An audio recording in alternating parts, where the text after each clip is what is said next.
Ürəyinizi qidalandıran tac damarlar ürəyin üstündə olan damarlardır. İçərisindən keçmir, ürəyin üstündədir.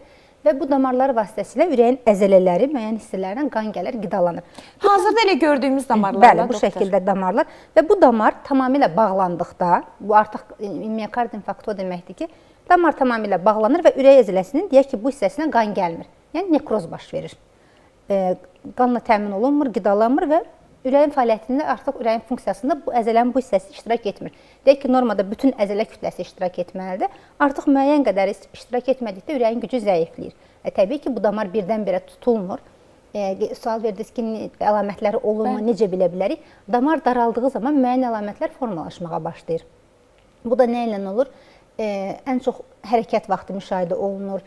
Yol gedərkən, hərəkət edərkən təngi nəfəslik, sinədə ağrı, diskomfort, göynəmə yaranır. Xəstəni dayanmağa bəzən məcbur eləyir. Əvvəlki qədər məsafə gedə bilmirlər. Deyək ki, əvvəl çıxdığı qədər pilləkən çıxa bilmirlər. Xəstələr bunu bu şəkildə çox gözəl ifadə edir ki, mən bir ay əvvəl getdiyim məsafə qədər artıq gedə bilmirəm. Daha təngi nəfəs oluram, tez yoruluram, ürək döymələrim artır, təzyiqim yüksəlir.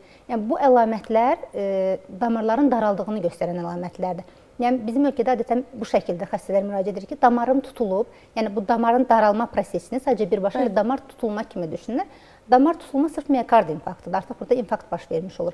Amma bizim işimiz ən önəmlisi o damar daralan zaman, yəni miokard infarktı baş vermədən, ürəkdə nekroz, ürək əzələsinin zədələnməsi baş vermədən müdaxilə etməkdir.